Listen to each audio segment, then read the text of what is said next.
Assalamualaikum, hai sobat muda.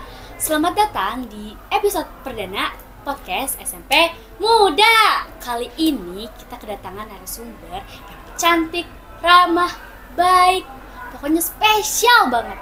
Gak pakai lama, langsung aja kita panggil. 1, 2, 3, Tara!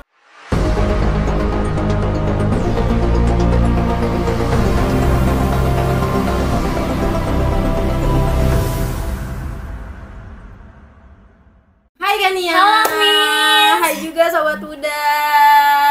Sebelumnya Miss boleh gak di sini perkenalan dulu nih biar sobat mudanya pada kenal sama Miss yang cantik ini. Masya Allah, Kanianya juga cantik.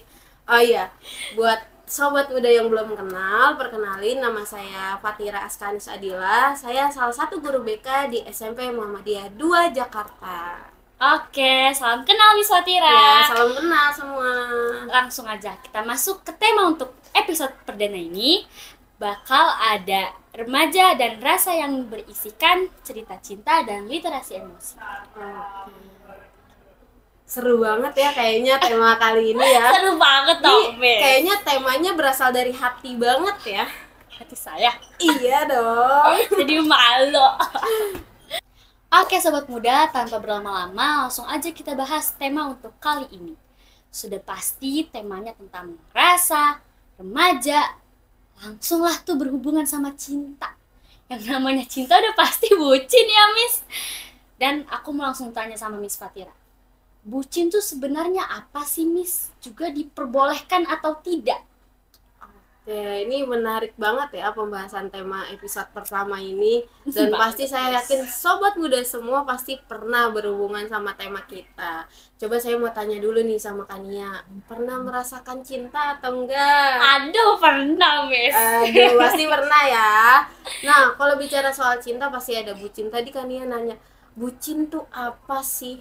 Sebenarnya ya, kalau kita bicara bucin tuh sebenarnya ingin diakui oleh seseorang. Perasaan yang tadinya kosong pengennya diisi sama seseorang. Oh Gitu. gitu. Ya, terus pertanyaannya, bucin tuh boleh atau enggak? Ini tergantung dari kadarnya. Kayak kita misalkan makan deh. Kira-kira kalau makan kebanyakan, kekenyangan, perutnya sakit gak? Sakit Miss. Sakit dong. Tapi kalau kita berhenti makan pas udah kenyang, nyaman gak? Nyaman banget. Nyaman banget. Sama kayak bucin. Bucin itu boleh, tapi tidak boleh berlebihan. Bucin yang zaman sekarang ada adalah masuknya ke edik. Edik itu apa? Terlalu candu terhadap cinta. Wah, Terlalu candu bahaya candu banget. Contoh, anak-anak sekarang tuh kalau bucin semuanya dikasih. Bener gak? Bener. Contoh, PR pacarnya dikerjain, diajakin jalan mau, Mau banget tuh. Fotbar mau. Boleh nggak? Nggak boleh guys. Nggak boleh ya. Nah, kalau bucin yang baik tuh gimana? Di saat kita memenuhi rasa yang kita punya dengan orang dan rasa yang tepat. Contoh, rasa cinta itu boleh atau enggak? Boleh bang. Boleh banget, bener banget kan ya? Boleh banget, rasa cinta itu boleh. Tapi dipenuhi sama siapa? Terutama orang tua teman-teman. Tepat banget. Tas dulu. Ya. Terutama sama orang tua. Di saat rasa cinta kita sama orang tua itu sudah terpenuhi, saya jamin kalian gak akan mencari rasa dari orang lain. Jadi terjawab nggak nih Kania? Terjawab banget ya sobat muda. Sekarang udah paham makna dan pengertian tentang bucin tuh dari sebutin ya tadi. Nah selanjutnya ngomongin bucin, udah pasti nggak selanjutnya lancar mulu ya Miss ya. Betul. Udah pasti ada kesal, marah, atau apapun yang dirasain sama kita sendiri. Saya juga mau nanya nih Miss. saya. Yang pertama ada pertanyaan. Seberapa pentingnya sih kita sebagai remaja mengenali dan memahami emosi yang ada pada diri kita? Wah, ini menarik banget nih. Ini pinter yang nanya nih. Ini dari dalam hati kayaknya ya Kania.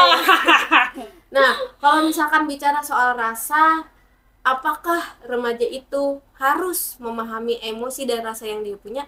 Jawabannya pasti harus banget, wajib, kudu, fardu ain. Waduh, lain dong. lengkap banget ya. Harus. Kenapa? Oke, sebelum kita bicara kenapa pentingnya, saya mau jelasin dulu nih. Nah, kalau misalkan kita bicara emosi, pasti kebanyakan dari kalian nganggapnya emosi itu adalah perilaku atau rasa apa? Yang biasa aja sih, sebagai pengeluapan aja teman-teman. Marah. Iya. Nah, kebanyakan dari sobat muda pasti ngiranya emosi itu marah, tapi itu salah besar. Kalau misalkan kita bicara marah, itu betul, itu adalah emosi. Tapi emosi tidak hanya marah, ada rasa bahagia, sedih, marah, kecewa. Nah, itu termasuk kepada emosi. Nah, kalau marah itu hanya salah satu emosi, bagian dari rasa emosi. Salah satu jenisnya, Miss. Iya, betul. Nah, kenapa kita penting mengetahui emosi ataupun rasa yang kita punya? Misal, kalau misalkan kita ngerasa sedih, kita harusnya ngapain? Nangis. Nangis. Kalau kita ngerasa bahagia, kita ngapain? Happy. Happy, ketawa ya. Iya. Nah, kalau misalkan kita ngerasain apa lagi? Marah. Beludak. Maki-maki. Marah-marah sana kesini. Maki-maki, marah-marah sana sini ya. Aduh, itu berarti caranya Kania untuk meluapkan rasanya. Nah, kenapa kita patut untuk merasakan dan tahu apa yang kita rasakan? Karena kita harus mengetahui apa yang kita lakukan. Ada sebab akibat. Kalau misalkan ada stimulus, ada respon. Gitu. Misal, oh, aku lagi ngerasain sedih nih. Terus berarti aku harus nangis gitu. Yang dilakukan kalau kita nggak kenal, ih aku ngerasa sedih, tapi malah ketawa. Karena kita nggak kenal sama rasa yang kita alamin. Gitu. Atau kecewa. Kita lagi kecewa nih, tapi kita malah sedih, malah nangis gitu. Padahal itu tuh bukan sedih, tapi kita hanya kecewa. Dan semua itu rasa yang normal. Gitu. Jadi sobat muda dan juga Kania harus paham betul apa yang kalian rasain supaya kalian tahu gimana cara nanganin perasaan yang kalian punya. Jadi kalau buat kalian-kalian sobat muda yang ngerasa kesepian, belum tentu kalian itu butuhnya pacar. Siapa tahu kalian butuhnya jalan-jalan. sih. Selanjutnya, Miss. Ngomongin soal cinta, soal rasa. Saya punya pertanyaan pribadi buat Miss. Oh, waduh, pribadi nih guys. Miss itu pernah gak sih merasakan jatuh cinta tapi di umuran remaja kayak aku? Oke. Jeng jeng. Aduh, ini pertanyaannya agak ngejebak ya, guru BK, tapi ditanya soal cinta nih. Pernah nggak sih Miss Fatira ngerasain cinta? Apa ya jawabannya? Kasih tahu nggak ya? Tahu nggak nih? Kasih tahu nih. Tahu deh. Pernah atau enggak? Pasti pernah. Saya juga manusia. Iya pernah ngerasain dong. cinta dong. Benar. Apalagi di umuran-umuran remaja. Pasti yang sering ke ruang BK atau yang sering ngobrol sama Miss Fatira pasti tahu. Miss Fatira selalu bilang, kita suka sama orang itu Wajar. wajar. Boleh, berarti Kania pernah nih saya omongin kayak gitu. Wajar. Kita suka sama orang itu wajar, boleh. Yang nggak boleh apa Kania? Pacaran. Pacaran itu nggak boleh, kenapa? Coba Kania. Udah pasti zina ya Nggak pasti teman-teman. zina. Ditambah kalau misalnya nih kalian sekolah di Muhammadiyah agama Islam, no, udah jelas gak boleh yang namanya pacaran. Tidak boleh ya. No, kalau kata Kania nih. Nah, itu jawabannya. Kalau ditanya cinta, pernah ngerasain atau enggak, Miss Fatira pasti pernah. Yang sebutan cinta-cinta yang sementara, yang disuka-suka, itu pernah. Kayak nge-crushin kakak kelas. Aduh, pernah banget itu ngerasain punya kakak kelas yang ganteng, aktif organisasi. Aduh, pasti ngerasain banget ya. Relate ya guys buat kalian. Relate ya sebenarnya ya. Itu pernah banget. Tapi aku nggak pernah pacaran pas di umuran kalian. Di usia remaja tugasnya apa? belajar. Belajar. Jadi buat sobat muda, cinta-cintaan boleh nggak sih? Boleh. Tapi yang nggak boleh, pacaran. No, no, no. Itu jawaban saya kan ya. Ditambah nih Miss, ada yang nanya nih dari sosial media. Wah, apa tuh? Assalamualaikum. Waalaikumsalam. Mau nanya, kalau kita nggak bisa ngendaliin emosi tuh gimana sih? Waduh, ini agak-agak sulit nih ya. Ya, Jawabannya sebenarnya susah-susah gampang sih jawabannya. Kalau kita bicara gimana sih ngendaliin emosi? Kalau jawaban gampangnya ya, secara Islam, 1, istighfar. astagfirullah, astagfirullah, astagfirullah. Sering kan disuruh istighfar, bener dong. Nah, istighfar itu jalan ninja sebenarnya. Kalian kalau misalkan lagi emosi, lagi sedih, lagi marah, itu istighfar itu ngaruh banget. Buat aku pribadi sih ngaruh ya. Dan insya Allah ngaruh juga nih buat sobat-sobat muda kita di rumah. Nah, istighfar pertama. Tapi kalau secara psikologis ada caranya. Apa tuh Miss? Apa ya? Kira-kira kasih tahu nggak ya? Kasih tahu dong Miss. Kasih tahu nggak ya? Nah, kalau misalkan cara yang ampuh buat ngeredain emosi itu ada namanya teknik 478. Pernah denger gak? Nggak pernah Miss. Apa itu 478? 478 itu angka apa ya? Iya.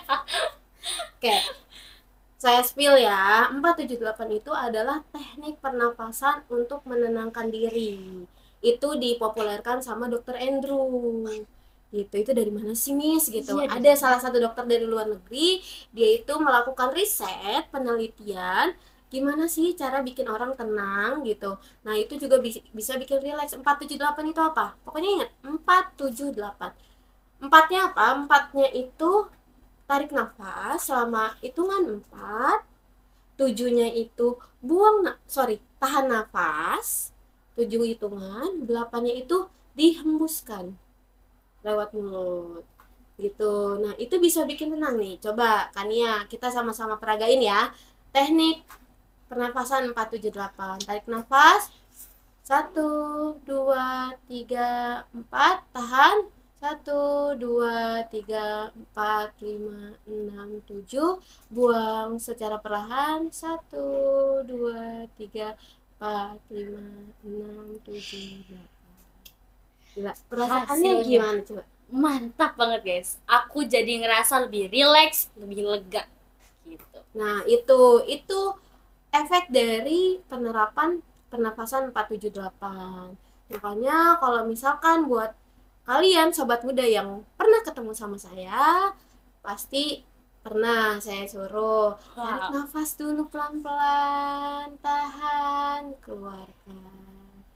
Karena semua yang keluar pada saat kita emosi itu bukanlah hasil dari apa yang sesungguhnya kita inginkan. Gitu, misal Kania melontarkan lagi emosi nih, Miss Fatira gini gitu, atau Miss Fatira kenapa Miss Fatira begitu gitu, mengeluarkan kata-kata kasar. Nah, itu tuh sebenarnya kamu nggak mau kayak gitu, tapi karena emosi yang menguasai jadinya kamu kayak gitu. Makanya usahakan nih buat sobat muda ya, buat kalian juga, kalau kalian lagi emosi lebih baik diam. Kalau dalam Islam apa? Diam adalah mas. Diam adalah emas. Jadi buat sobat muda, kalau misalkan kalian lagi emosi lebih baik diam dulu. Kalau udah tenang baru kalian meluapkan apa yang kalian rasakan. Gitu. Jawaban dari Miss Fatira bikin aku kagum. Sekarang aku jadi lebih tahu loh Miss cara menangani emosi aku tuh gimana. Jadi semoga juga sobat muda yang di rumah yang lagi nonton ini bisa paham ya secara pendetailan dari Miss Fatira tuh gimana. Terus masih ada nih Miss pertanyaan dari yang lain dari penonton setia kita. Apa tuh? Sebelumnya kita kan di temanya lagi ngomongin literasi emosi. Ngomongin literasi, ada yang ngasih aku pertanyaan kayak gini. Bagaimana cara menghadapi siswa yang susah literasi? Nah, ini pertanyaannya agak ambigu nih, sobat muda. Hanya literasi yang ditanyain. Literasi banyak nih. Literasi bisa literasi membaca, literasi emosi bisa, dan literasi lainnya. Oke, karena di sini temanya kita bicara tentang emosi, berarti mungkin kita tangkap di pertanyaannya tentang literasi emosi ya. Tapi kalau secara umum bicara tentang literasi itu, literasi sebenarnya adalah pemahaman tentang seseorang, tentang sesuatu hal, misal atau bisa kita sebut itu tentang kepedulian. Misal contoh literasi tentang membaca, literasi membaca. Nah, berarti kepedulian ataupun dia tuh kecenderungan untuk membacanya ada nggak sih gitu, keinginan untuk membacanya tuh ada nggak sih, untuk memahami gitu. Ya, seperti cari minat aja ya teman-teman. Iya. Terus kalau kita bicara literasi emosi, berarti apakah si orang tersebut mau dan bisa memahami tentang emosi atau enggak gitu. Dan sekarang di zaman sekarang nih ya, banyak orang yang nggak paham dan nggak peduli sama emosi yang ada, walaupun berbanding terbalik dengan konsep sekarang tentang psikologi. Banyak yang tahu nggak mental health? Saya pernah dengar itu. Nah, mental health itu sekarang lagi tinggi-tingginya. Sekarang mental health itu banyak yang concern, banyak yang tahu sekarang tuh fokus, tapi mereka tidak betul-betul paham tentang bagaimana mental health itu. Berujuk lagi, mundur lagi, kalau kita bahas sebelumnya itu merujuk lagi tuh ke emosi. Kalau kita bicara mental health, rasa. Feeling kita ya. Sebelum kita paham tentang mental health atau kesehatan mental, kita harus paham dulu sama rasa yang kita punya gitu. Makanya kalau kita gimana sih meningkatkan literasi, pertama dulu kenali diri kamu sendiri dulu, akuin rasanya. Kamu ngerasa sedih, sedih aja, nangis. Kamu bahagia ketawa, jangan denial. Tahu nggak bahasa denial? Pasti pernah dengar. Iya. Apa coba? Pengetahuan saya sih, denial itu bimbang kali.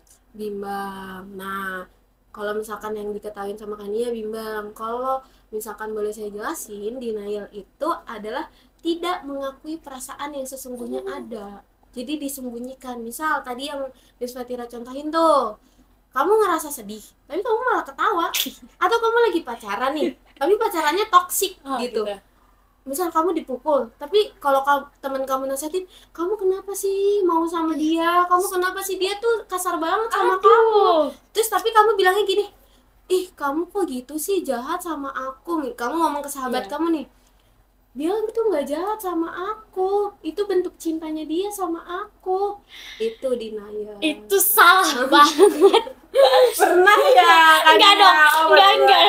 Tapi pasti di luar sana sobat muda banyak pasti yang pernah merasakan kayak gitu. Jadi buat kalian, gimana caranya meningkatkan literasi emosi? Pertama, kalian akuin dulu semua rasa yang kalian punya.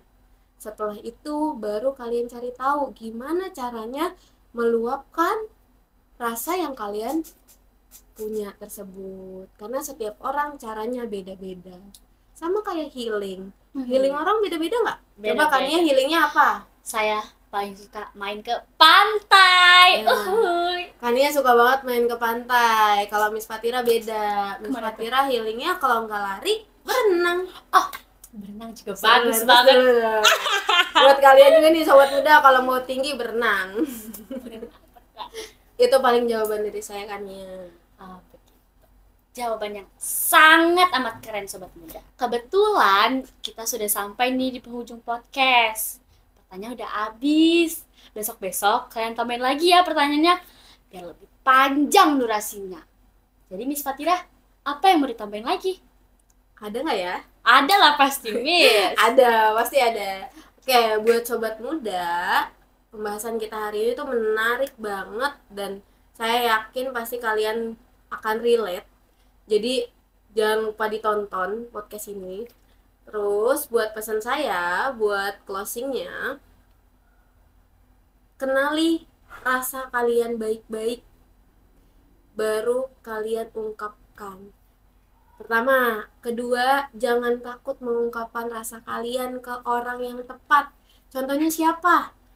Orang tua, temen, guru, orang yang lebih dewasa gitu. Jangan ke pacar. Oh, Wop wop wop. no no no. No no no. Oke. Dan ketiga, ini pesan buat umum ya, sobat muda umum, buat para orang tua juga. Fenomena kebucinan zaman sekarang adalah kuncinya karena tabung perasaan yang sobat muda punya itu tidak terpenuhi. Makanya kuncinya ada di siapa? Ada di orang tua. Kalau misalkan di rumah mereka terpenuhi semua rasanya, maka mereka tidak akan mencari atau berusaha memenuhi tabung-tabung kosong itu, gelas-gelas kosong itu dengan rasa yang diberikan oleh orang lain. Contoh, nih saya contohin ya. Di sini kita punya 2 gelas.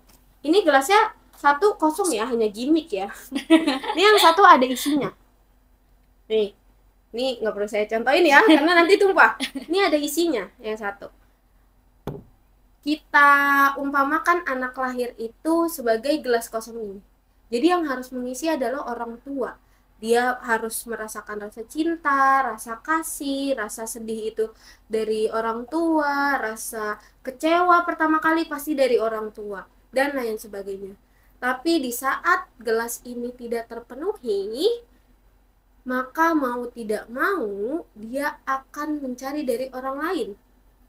Gitu. Jadi gimana caranya supaya anak zaman sekarang atau anak sobat muda yang mungkin para orang tua nih yang anaknya sekarang lagi bucin, saya sering dengernya tuh kalau dari orang tua murid, Miss gimana sih Miss, anak saya nih Miss dikasih tahu berkali-kali Susah. supaya nggak pacaran tapi tetap aja pacaran.